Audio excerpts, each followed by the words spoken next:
Born to the darkness, I was rejected and cut off from home. I couldn't see his love for me. They said he's not who he seems. Don't get your hopes up for healing. The lies fell away when I saw his face. My heart burst to life. I saw delight in his eyes when he looked at me. My whole world was on fire, alive in the presence that burns inside of me. Now I know whose I am. Forever I'll stand on your truth. I believe, 'cause I was blind, but now I see. Night turned to daylight for me. Joy is the song that I sing. All of my days are filled with your praise. All of my days are filled with your praise. My heart burst to life. I saw delight in his eyes when he looked at me. My whole world's on fire, alive in the presence that burns inside of me. Now I know whose I am. Forever I'll stand. Bonjour à tous, soyez les bienvenus pour notre premier culte en ligne. Je vous propose dans un premier temps de passer un temps dans la louange et l'adoration. Ensuite, on passera à un temps de prédication. Alors soyez bénis. 1, 2, 3, 4.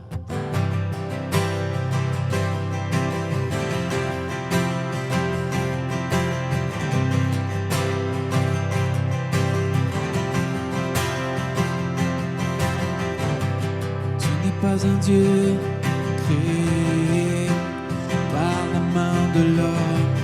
Tu n'es pas un Dieu qui dépend de l'homme mortel. Tu n'as pas besoin de nos dons ni de nos offrandes. C'est ton plan et c'est ta volonté. Car toi seul est Dieu, bien avant tous les temps, assis sur le trône. Oui, toi seul est Dieu,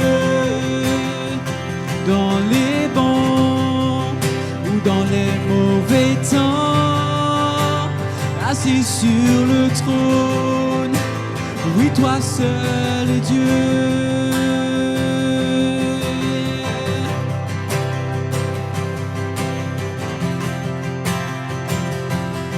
Seul est Dieu.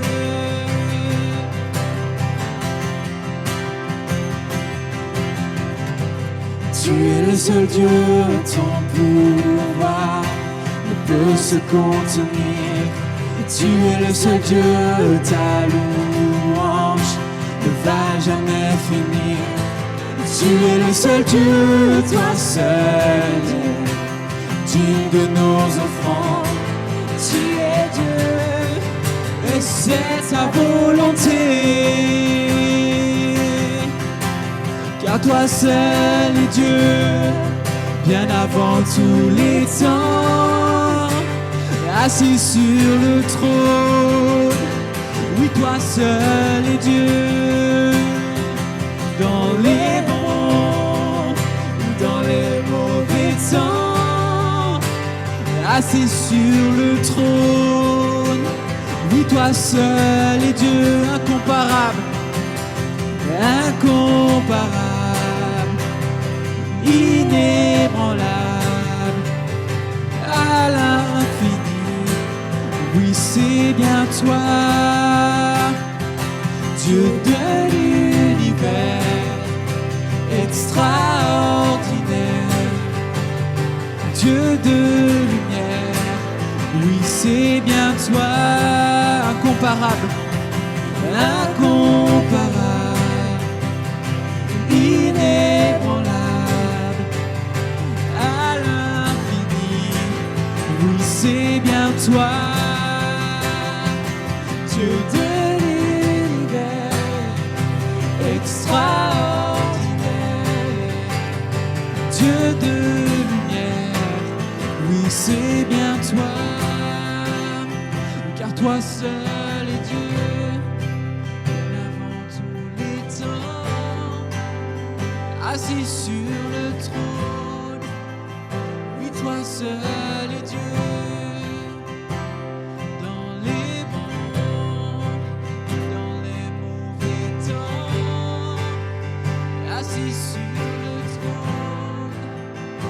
Toi seul est Dieu, car toi seul est Dieu.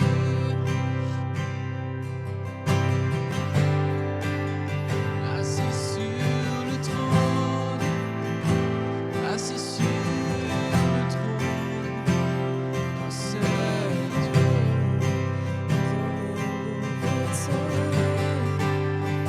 Assis sur le trône, toi seul.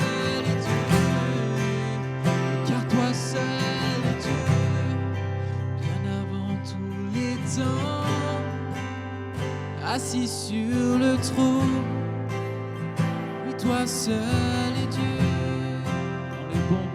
dans les bons ou dans les mauvais temps, assis sur le trône, oui toi seul est Dieu. Toi seul est Dieu, Seigneur.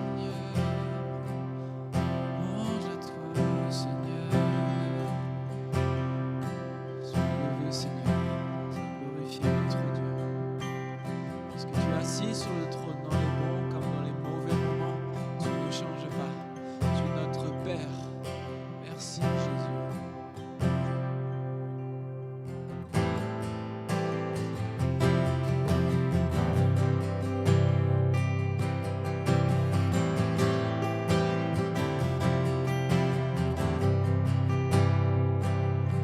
Bien avant le chant qui créa l'univers, bien avant l'esprit qui planait sur la terre, bien avant que tu me formes de la poussière, tu rêvais du jour où tu pourrais m'aimer. Bien avant les premiers battements de mon cœur, bien avant que je m'éveille à ta douceur, bien avant mes doutes, mes joies et mes douleurs, tu rêvais du jour où je pourrais t'aimer. Tu rêvais du jour où je pourrais t'aimer. Abba, Père, je suis à toi. Abba, Père, je suis à toi. Abba, Père, je suis à toi. Abba, Père, je suis à toi. Bien avant que Jésus marche sur la terre, bien avant le Fils qui nous montre le Père, bien avant que les cieux sur moi soient ouverts, tu rêvais du jour où tu pourrais m'aimer. Bien avant que mon péché brise ton cœur, bien avant le clou, le sang et la sueur, bien avant.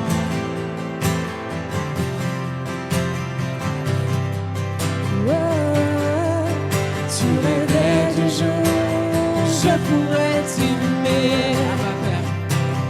Abba Père, je suis à toi. Abba Père, je suis à toi. Abba Père, je suis à toi. Abba Père, je suis à toi. Abba Père, je suis émerveillé, saisi par l'immensité de ton amour pour moi. Abba Père, si grande ta tendresse, mon cœur est grand ouvert et je viens plonger dans tes bras.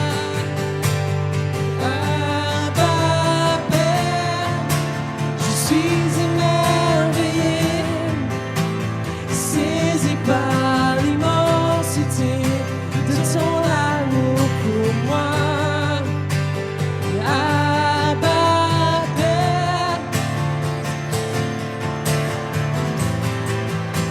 ton cœur est grand ouvert et je viens plonger dans tes bras.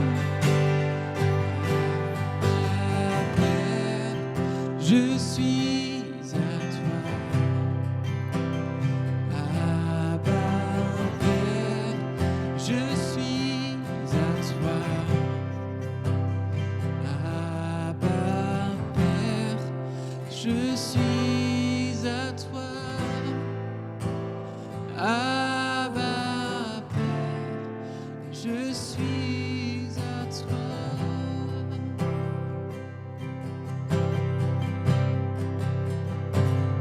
Je suis à toi, Seigneur. Louange à ton Saint nom. Oui, nous t'adorons. Nous élevons nos cœurs. Père, nous sommes à toi.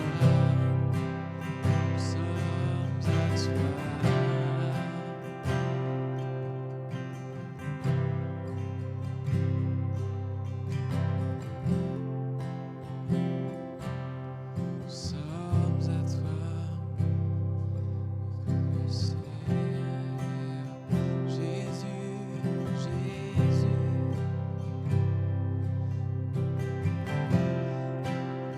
T'adorons, Seigneur, nous élevons nos cœurs, cœurs sont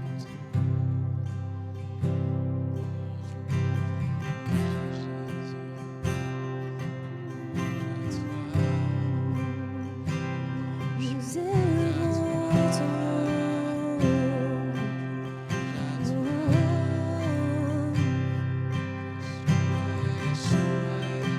Abba Père,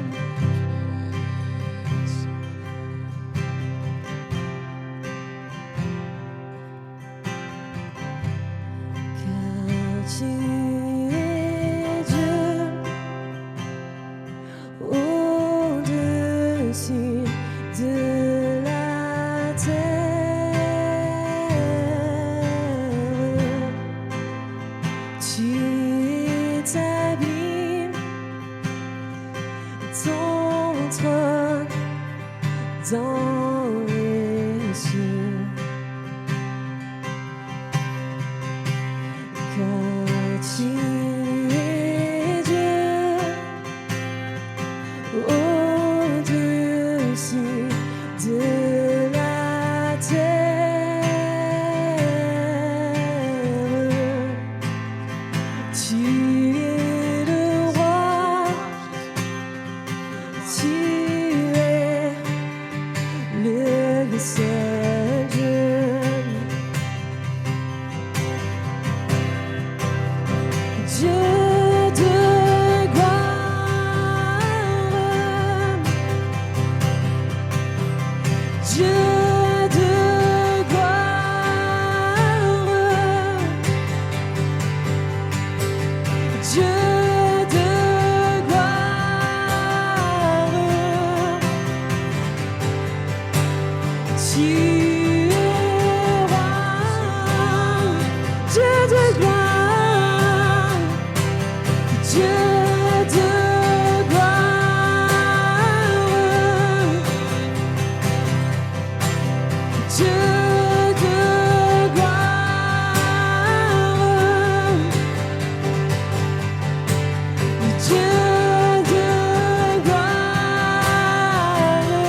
Tu es roi.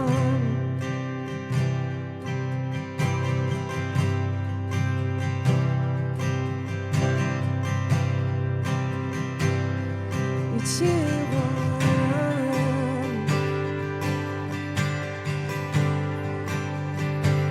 Tu es le roi.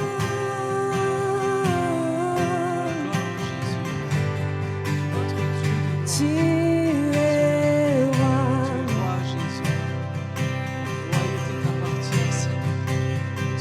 Tu es roi.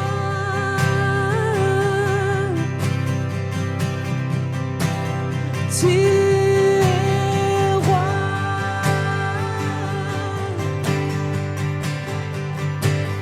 Tu es roi.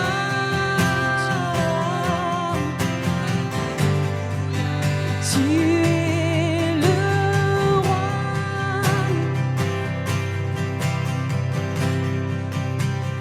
Tu es le grand roi. Tu es le grand roi. Tu es le grand roi. Tu es roi.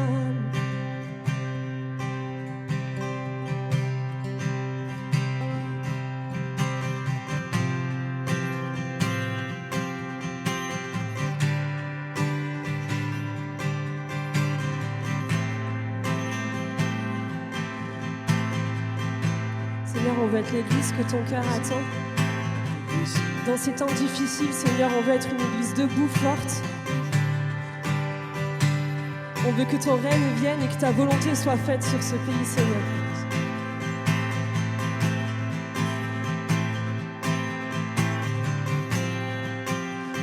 Nous voulons être un peuple embrasé, l'église que ton cœur attend. Viens briser nos chaînes, détruis notre orgueil.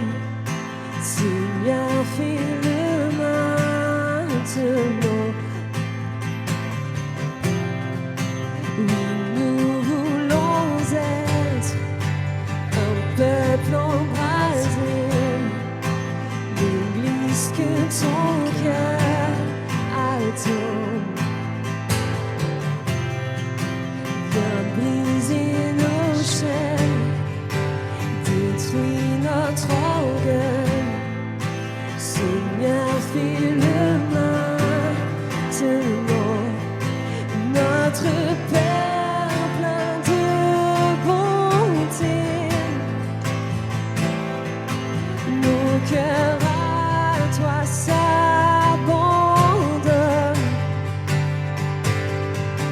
Pour ce monde que tu as tant aimé, Seigneur, voici nos couronnes. Esprit de Dieu,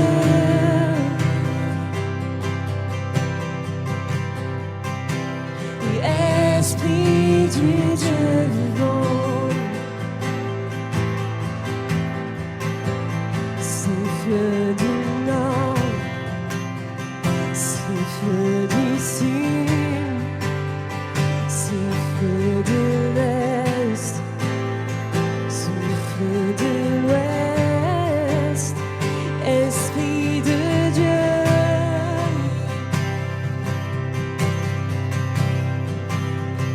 Esprit du Dieu vivant, souffle des quatre vents et descend sur nous. Envoie ta puissance,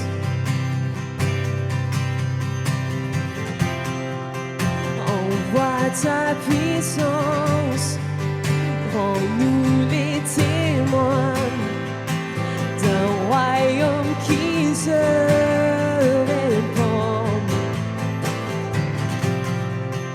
Fais brûler nos cœurs au sein des ténèbres, comme un phare dans l'océan. Notre Père plein de bonté, nos cœurs à toi s'abandonnent.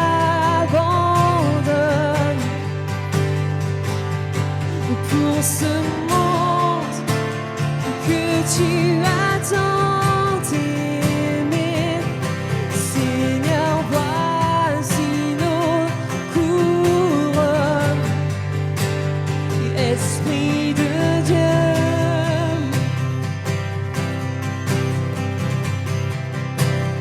Esprit du Dieu vivant, souffle du nord, souffle du sud, souffle de l'est, souffle de l'ouest. Esprit de Dieu,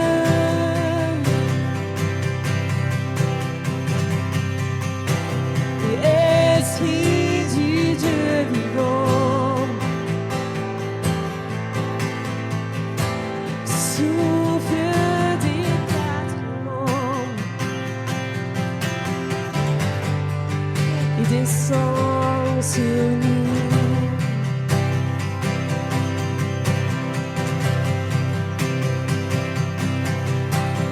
Que ton règne vienne, ta volonté soit faite sur la terre comme au ciel, sur la terre comme au ciel.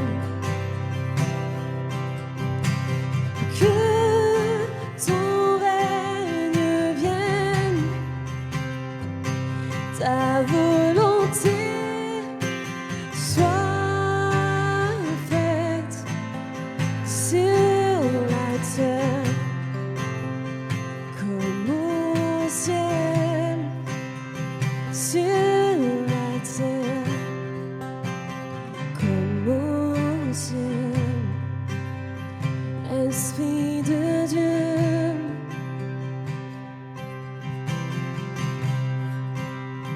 Esprit du Dieu vivant, souffle du nord, souffle du sud, souffle de l'est, souffle de l'ouest. Esprit de Dieu,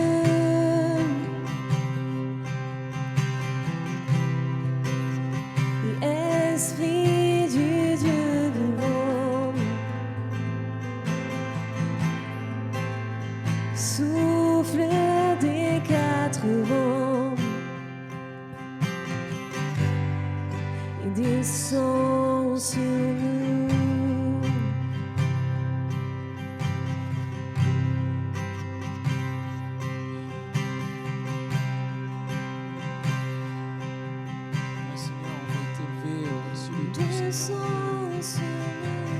On veut te dire que tu es celui qui est au-dessus de tout, Seigneur.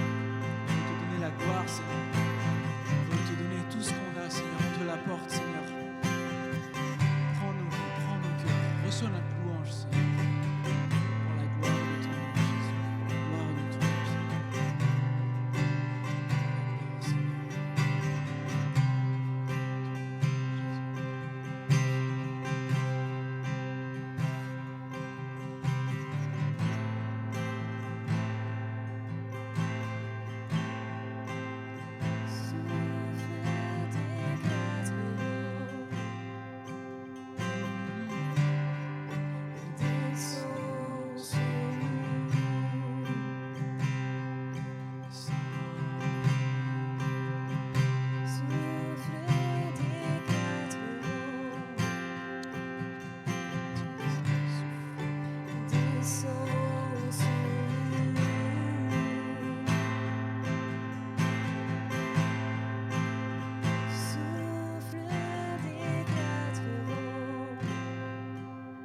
Chers frères et sœurs, chers amis, bon dimanche.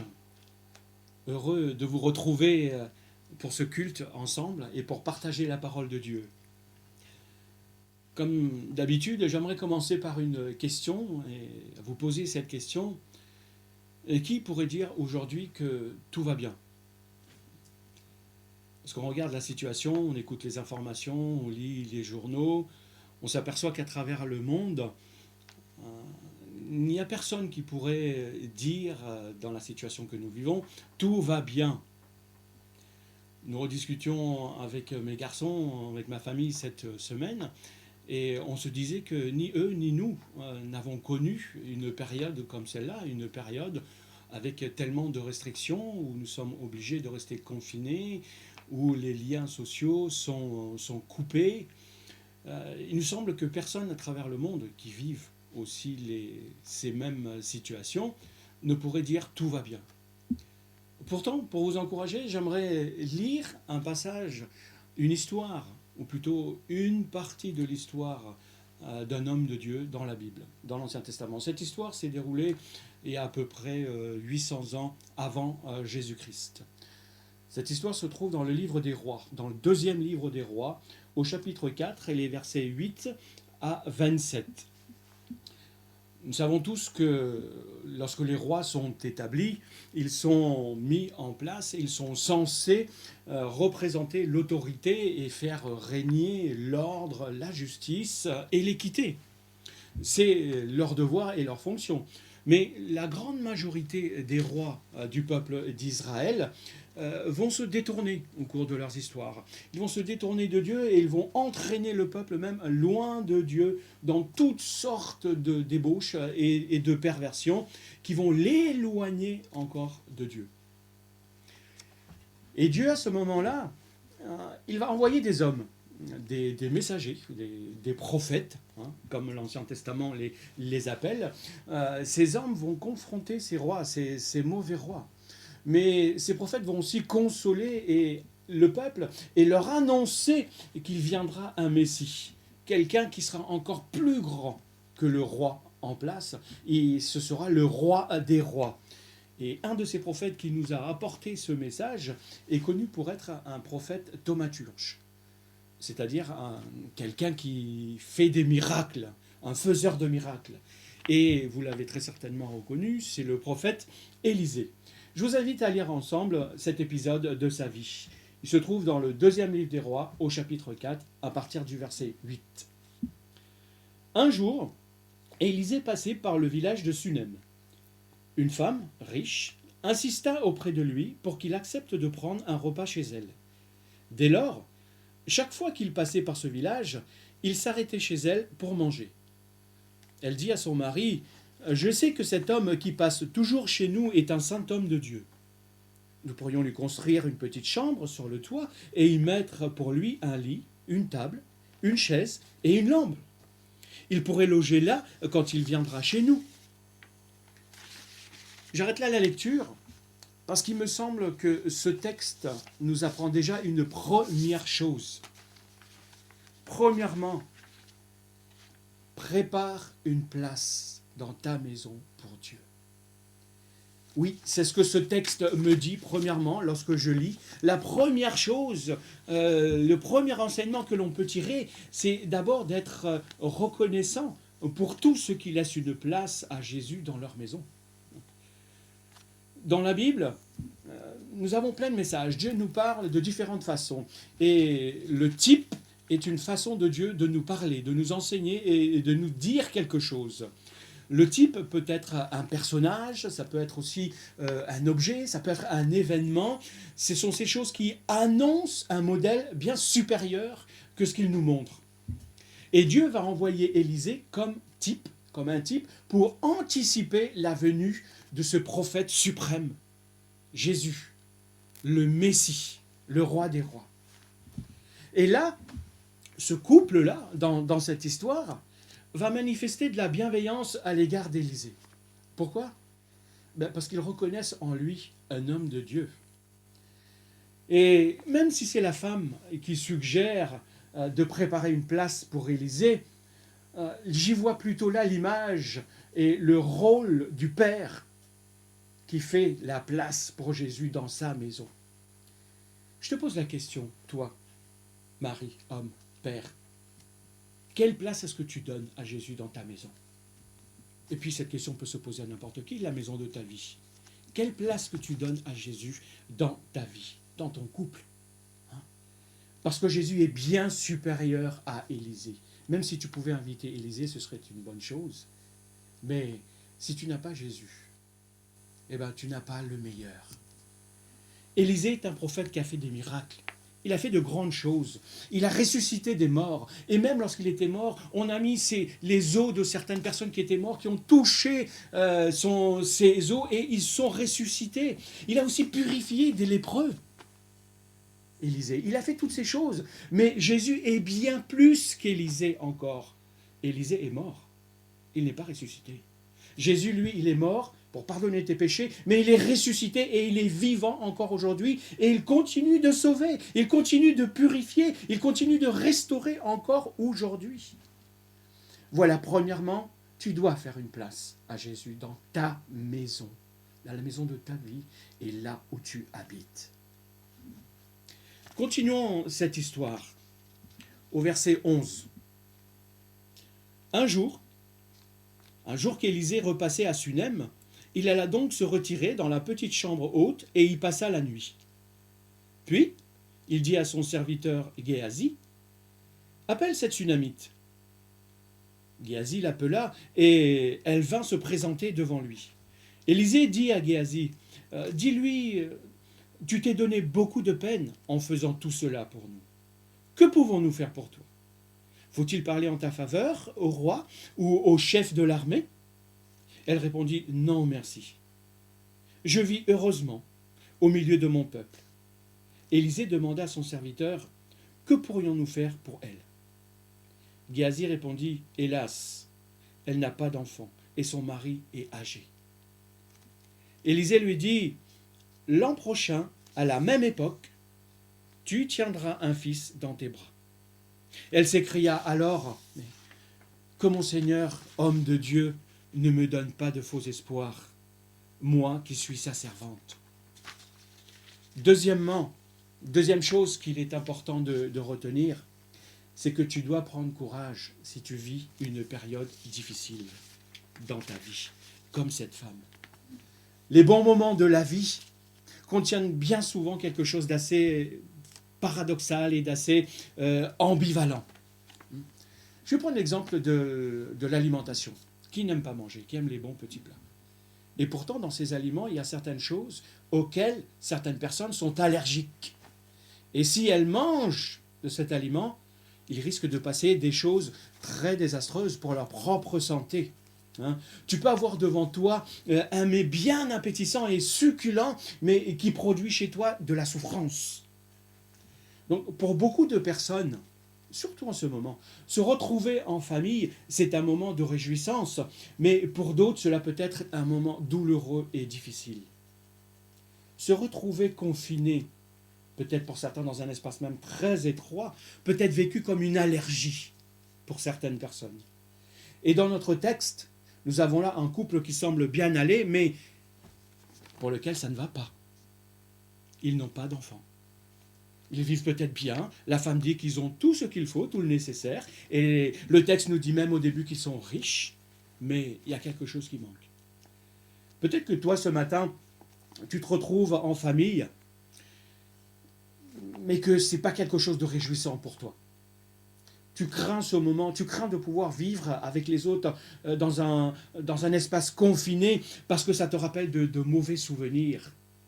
Tu redoutes la confrontation avec les autres, que cela soit justifié ou pas, parce qu'il y a quelque chose qui pèse dans ton cœur. Les médias nous disent déjà, et vous pouvez tous le constater, que durant cette période de confinement, les problèmes conjugaux vont augmenter. Il risque d'en avoir plus. Les difficultés entre familles, si on ne les gère pas, vont augmenter et vont s'amplifier. Alors, quelle que soit ta situation, quelle que ce soit en famille ou même tout seul, peut-être tu te retrouves tout seul, ce temps de confinement contient quelque chose d'assez bizarre, d'assez ambivalent. Mais je veux simplement t'annoncer que Jésus a une bonne nouvelle pour toi. Oui, dans ce moment d'isolement ou dans ce moment peut-être de stress, dans ce temps de confinement. Si je t'invite à prendre courage dans ce temps de trouble, ce n'est pas parce que c'est simple de le dire, ce n'est pas parce que peut-être ça va très bien pour moi, parce que non, c'est la réalité concrète que tu peux vivre présentement. Mais de le dire de cette façon, je sais bien que ça ne changera rien, même si tu l'écoutes et que tu dis « Ok », ça ne changera rien à la réalité que tu vis. Ce qui peut changer par contre la réalité que tu vis en ce moment, c'est la bonne nouvelle de Jésus. Et la bonne nouvelle de Jésus, ce n'est pas un discours philosophique. Ce n'est pas des belles paroles qu'il est bon d'entendre, agréables à nos oreilles, parce que la bonne nouvelle de Jésus impacte toutes les dimensions concrètes de ta vie. Jésus n'empêchera jamais, il n'empêchera pas la souffrance dans ta vie. Non, mais il contrôle toute chose. Il contrôle cette souffrance. Voilà. Deuxièmement, ce qu'il est bon que tu retiennes, c'est que tu dois prendre courage, même si ce temps de confinement et que cette période est difficile. Oui, mon frère, oui, ma soeur, oui, mon ami. Tu peux compter sur Jésus et de façon très concrète. Continuons notre histoire au verset 17. Cependant, cette femme devint enceinte et l'année suivante, à la même époque, elle donna naissance à un fils, exactement comme Élisée le lui avait prédit. L'enfant grandit. Un jour qu'il était allé rejoindre son père auprès des moissonneurs, il cria soudain « Ah, mon père! Oh, ma tête! Que j'ai mal à la tête !» Le père ordonna à son serviteur « Emporte-le vite chez sa mère. » Le serviteur l'emporta et l'emmena à sa mère qui le prit sur ses genoux. Il resta jusqu'à midi, puis il mourut. Elle monta dans sa chambre, dans la chambre du prophète, le coucha sur le lit de l'homme de Dieu, renferma la porte sur lui et sortit. Puis, elle appela son mari et lui dit « Donne-moi, je te prie, l'un des jeunes serviteurs et une ânesse. Je vais vite aller chez l'homme de Dieu et je reviens aussitôt. » « Pourquoi veux-tu aller chez lui aujourd'hui ?» lui demande-t-il. « Ce n'est ni la nouvelle lune, ni un jour de sabbat. » Elle lui répondit « Tout va bien. Tout va bien. » Troisièmement, il faut reconnaître que cette déclaration, la déclaration de cette femme « Tout va bien » est assez surprenante. Et troisièmement, ce que ce texte m'enseigne, c'est que même lorsque tu vis les pires choses de ta vie, même lorsque tout va mal, tout va bien pour le chrétien, pour celui qui croit en Dieu. Si tu lis bien cette histoire, tu t'apercevras que contrairement à ce que dit cette femme, tout va mal, même pour elle. Le mari demande à sa femme, tu sais, les hommes, c'est très terre à terre, c'est très factuel, qu'est-ce que tu fais, pourquoi, etc. Et il demande à la femme, mais pourquoi tu vas voir l'homme de Dieu? Est-ce qu'il y a quelque chose de spécial? Est-ce qu'il y a un événement particulier qui m'aurait échappé? Voilà, mais pourquoi? Quelles sont les raisons? Les hommes sont comme ça, où vas-tu? Pourquoi? Qu'est-ce que tu fais, etc. Et sa femme lui répond, non, non, t'inquiète, tout va bien. On pourrait penser que cette femme est dans le déni, ou que c'est une super spirituelle qui veut braver les choses. Mais en lisant bien le texte, on s'aperçoit qu'elle est plutôt dans l'urgence. Elle parle et elle utilise, et elle dit à son mari, donne-moi un serviteur, donne-moi une ânesse, je vais aller voir l'homme de Dieu, je reviens vite, je reviens aussitôt. Elle est dans l'urgence. Elle sait que le temps est court, elle est pressée. Oui, mais elle ne s'affole pas. Elle sait qu'elle a reçu une promesse de Dieu. Elle a obtenu un miracle, même de la part de Dieu, de cet enfant, alors que son mari était assez âgé, nous dit le texte, et elle va se dire, puisque c'est une promesse de Dieu, c'est donc son problème, alors je vais aller le voir, je vais aller le consulter, c'est son affaire. Tu dois comprendre que tes problèmes, ou dans tes problèmes, c'est bien souvent les problèmes de Dieu. Ouais, tu dois comprendre qu'il y a certaines choses que tu dois abandonner et laisser à Dieu pour qu'il s'en occupe et pour qu'il le gère pour toi, parce que c'est son problème aussi. Dans ce passage, on voit que si tu places ta confiance dans ce que Dieu a dit et ce qu'il a déjà accompli dans ta vie, comme pour cette femme, il avait annoncé par Élisée, les choses se sont accomplies. Alors pour cette femme, non, cet enfant ne peut pas mourir. La promesse de Dieu ne peut pas s'arrêter là. Ce n'était pas pour un temps seulement que Dieu a promis de bénir. Non, même lorsque les choses ne vont pas, elle va s'accrocher à cette promesse. Donc elle fait confiance. Tu ne peux pas dire comme cette femme, pourquoi est-ce que tout va bien? Non, elle va dire, tout va bien. Pourquoi est-ce que moi je peux dire que tout va bien lorsque tout va mal dans ma vie? Ce n'est pas parce que je suis dans le déni, non. C'est parce que je connais le Dieu qui contrôle le mal. Si cette femme peut dire que tout va bien dans sa situation, ce n'est pas par déni ou par excès de spiritualité, non, elle sait et elle croit que Dieu, le véritable Dieu, a la capacité de la sortir de cette situation très pénible. Elle sait aussi que si Dieu ne la sort pas de là, eh bien Dieu demeure néanmoins celui qui contrôle toutes choses. Vous voulez continuer avec moi la suite ? Au verset 24. Puis, elle fit sceller l'ânesse et dit à son jeune serviteur, « Conduis-moi rapidement. Ne t'arrête pas en cours de route sans que je te l'ordonne. » Elle voyagea ainsi et parvint jusqu'au mont Carmel où habitait l'homme de Dieu. Quand celui-ci l'aperçut au loin, il dit à son serviteur Géasi, « Regarde, c'est notre Sunamite. » Cours vite à sa rencontre et demande-lui, « Tout va-t-il bien pour toi? Ton mari est-il en bonne santé? L'enfant va-t-il bien ?» Elle répondit, « Tout va bien. » Surprenant, non? Pourtant, Élisée lui demande, « Est-ce que l'enfant va bien ?» Elle va répondre, « Tout va bien. » Elle poursuit jusqu'à l'homme de Dieu sur la montagne et se jeta à ses pieds. Géasi s'approcha pour l'écarter. Mais Élisée lui dit, « Laisse-la faire. Elle est profondément affligée, mais l'Éternel ne me l'a pas fait savoir, et il ne m'en a pas révélé la cause. » Alors la femme s'écria, « Est-ce que j'ai demandé un fils à mon Seigneur? Ne t'avais-je pas dit, ne me donne pas de faux espoirs? » Quatrièmement, qu'est-ce que cette histoire nous enseigne? À travers l'histoire de cette femme et l'histoire d'Élisée, c'est que même dans les pires moments de ta vie, si tu as Jésus, ça vaut mieux que les meilleurs moments de ta vie sans Jésus. Ouais. Les pires moments avec Jésus vaut mieux que les meilleurs moments sans Jésus. Cette journée a certainement été la pire journée pour cette femme. Ouais. Le stress, l'urgence. Et dans la pire journée de sa vie, cette femme est capable de dire, alors qu'on lui demande pour quelque chose qui ne va pas, elle va quand même dire « tout va bien ». La réalité, c'est que son enfant ne va pas, il est mort.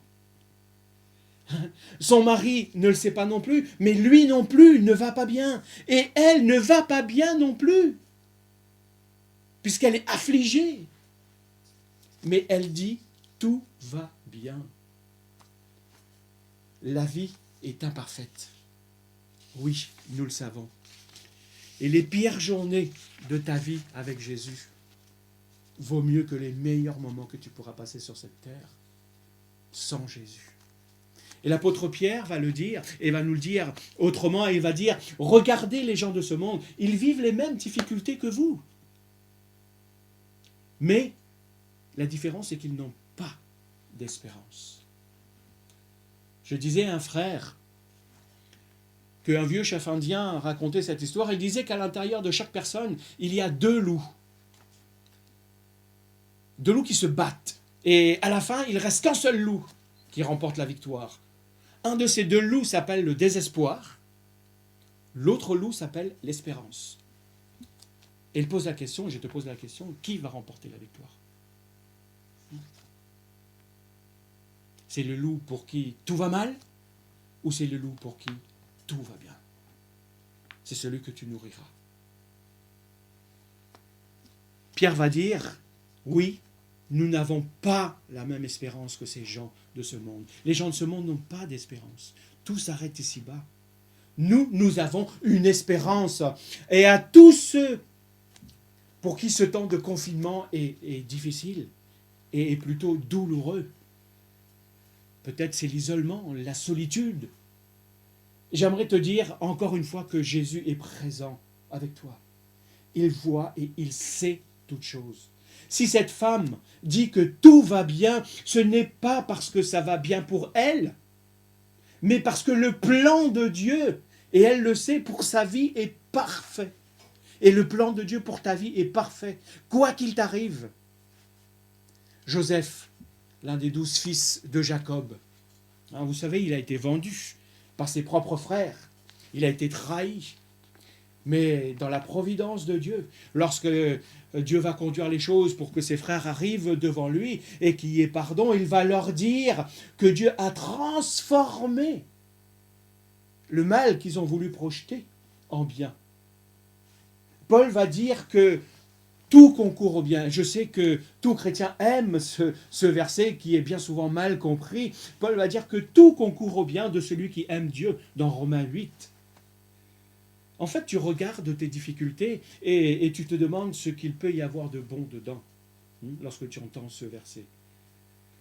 Non, la Bible nous dit que ce n'est pas sur cette terre que Dieu va répondre à toutes nos questions et que l'on va comprendre toutes choses et qu'il va nous expliquer tout. Non, mais la Bible nous dit que Jésus nous a sauvés pour célébrer la gloire de Dieu. Ici-bas, tant qu'il nous tient ici-bas, et après dans le ciel pour l'éternité. La Bible affirme également que Dieu se sert des choses faibles de ce monde pour le glorifier lui. Tu penses peut-être que ta situation, ce que tu vis, la chose compliquée est un obstacle au plan et à la gloire de Dieu dans ta vie ou dans ta situation. En fait, ce qui va se passer, c'est que Dieu va se servir, et Dieu se sert de ta souffrance, de la souffrance, de ton épreuve, pour manifester sa puissance et son amour dans ta situation, à ton égard, de façon très personnelle, pour glorifier son nom, et aussi te relever. Parce que le plus grand témoignage, ce n'est pas parce que Dieu t'épargne tes problèmes, non, et qu'il enlève toutes choses et qu'il roule un tapis rouge devant toi et pour toi. Non, c'est quand les choses vont mal et que tu trouves la force que Dieu te donne de confesser que Dieu est fidèle et que sa grâce, comme va le dire Paul, me suffit. Paul a prié 3 fois pour être guéri d'un mal qui le gênait. Et la seule réponse qu'il a dit avoir eu de la part de Dieu, ma grâce te suffit. Il n'y a pas eu d'explication. La réalité, et Jésus le déclare dans les évangiles, c'est que les choses ne vont pas aller en s'améliorant sur cette terre. Plus nous avançons vers son retour, plus les choses vont aller mal dans ce monde, jusqu'à arriver à un paroxysme où l'heure et le temps où Dieu a fixé, à ce moment-là, il viendra. Nous allons continuer, tant que nous serons sur cette terre, à mourir. Nous allons continuer à être malades. Nous allons continuer à avoir des épreuves. Nous allons continuer à connaître des difficultés dans nos familles. Nos foyers vont continuer à connaître des attaques. Mais malgré cela, Dieu a le pouvoir, Dieu a la capacité, puisqu'il est tout puissant, de se glorifier à travers les pires moments de ta vie, comme en ce moment, comme ce que tu es en train de vivre en ce moment. Et cette femme va dire « tout va bien » parce qu'elle sait que Dieu contrôle toutes choses. Alors, je t'invite à dire simplement, à répéter avec moi « tout va bien parce que Dieu contrôle toutes choses ». Ce que je veux que tu retiennes aujourd'hui, ce n'est pas cet événement qui bouleverse le monde.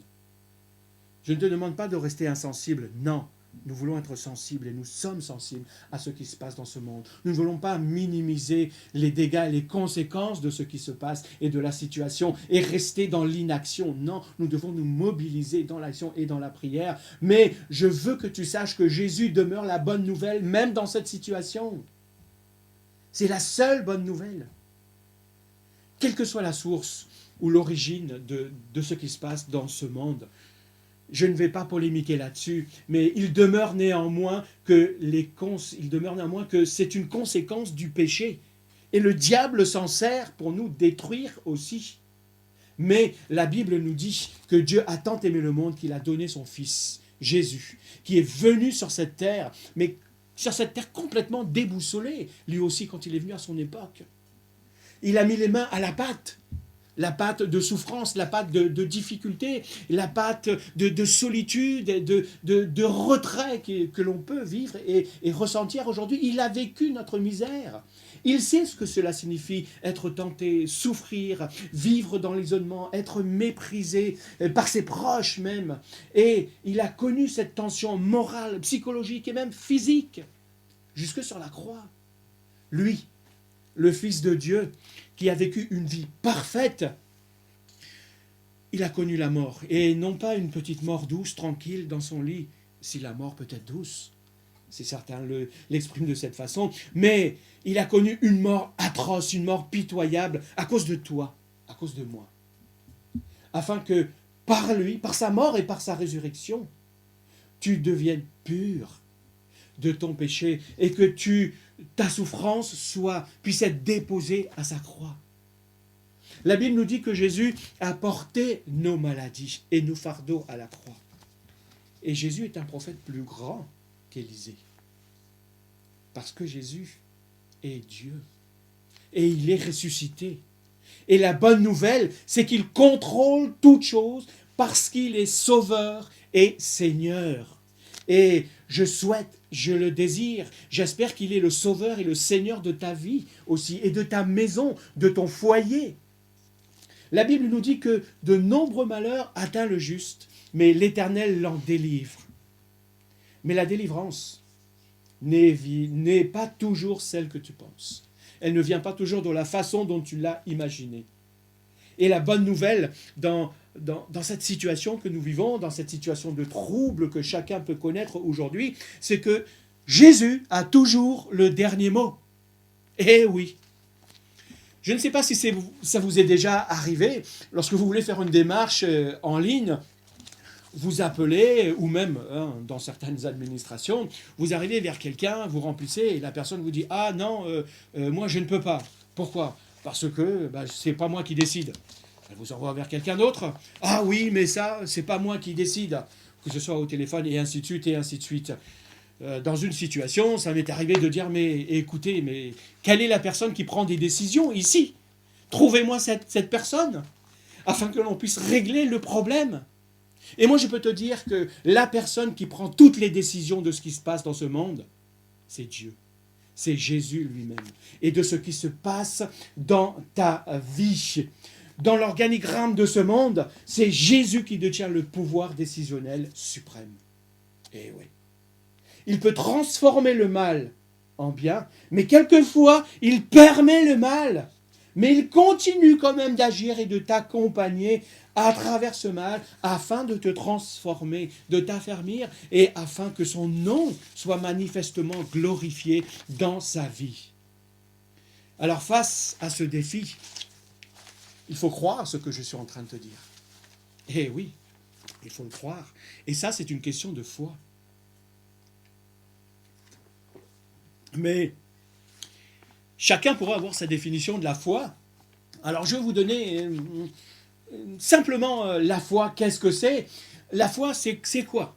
Vous allez me dire, la foi, c'est de croire sans douter que Dieu peut accomplir des miracles.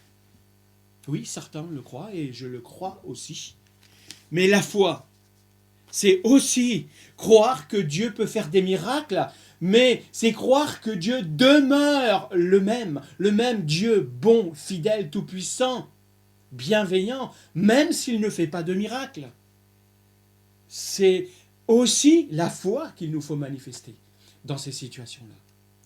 Alors, pour cette femme, et je termine, c'est tout va bien. Pourquoi ? Pas parce que je vais bien, je suis riche et que j'ai ce qu'il faut. Non, parce que Dieu est avec moi et que son plan est le meilleur plan pour ma vie. Oui, tout va bien parce que Dieu contrôle tout. Dans ces situations, ne soyons ni négligents par rapport à ce que l'on doit faire, ni trop spirituels en disant nous ne craignons rien. Dieu nous donne la sagesse pour agir et comptons sur sa grâce. Et dans les moments difficiles, dans les moments compliqués, seule sa grâce va nous accompagner. Alors je vous invite à prier quelques instants ensemble. Seigneur Jésus, tu es le Maître suprême, tu es le Dieu, le Messie, le Roi des rois, celui qui tient le monde dans ses mains, celui qui a créé, celui qui est mort pour nos péchés, celui qui est ressuscité pour nous donner la vie. Et rien de ce qui se passe dans ce monde ne t'échappe. Seigneur, aide-nous à ne pas perdre pied, à garder la foi. Ah Seigneur, à compter sur ta grâce dans les situations que nous vivons, quelles que soient les situations. Là où il peut y avoir panique, souffrance, tu es le Dieu qui apporte ta paix, parce que tu nous as dit que tu nous emmènerais vers l'autre bord. Comme cette promesse que tu as donnée à cette femme, que tu lui donnerais un fils. Et lorsque ce fils est mort, elle est venue réclamer la promesse. Alors nous croyons dans cette promesse que tu nous as dit, nous, communauté d'Hermont, que tu nous amènerais vers l'autre bord. Alors nous croyons, même si la barque est agitée, même si le vent souffle fort, tu es Jésus qui est dans notre barque. Et c'est toi qui es décisionnel sur toute chose. Alors garde notre cœur en paix et que ton nom soit glorifié. Merci Seigneur Jésus. Bénis chaque famille que nous représentons, dans chaque maison, que nous soyons assemblés en famille ou que nous soyons tout seuls. Tu es ce Dieu qui est là à nos côtés et qui nous unit par ton esprit. Amen. Que Dieu vous bénisse tous. À bientôt. Joy is the song that I sing. All of my days are filled with your praise.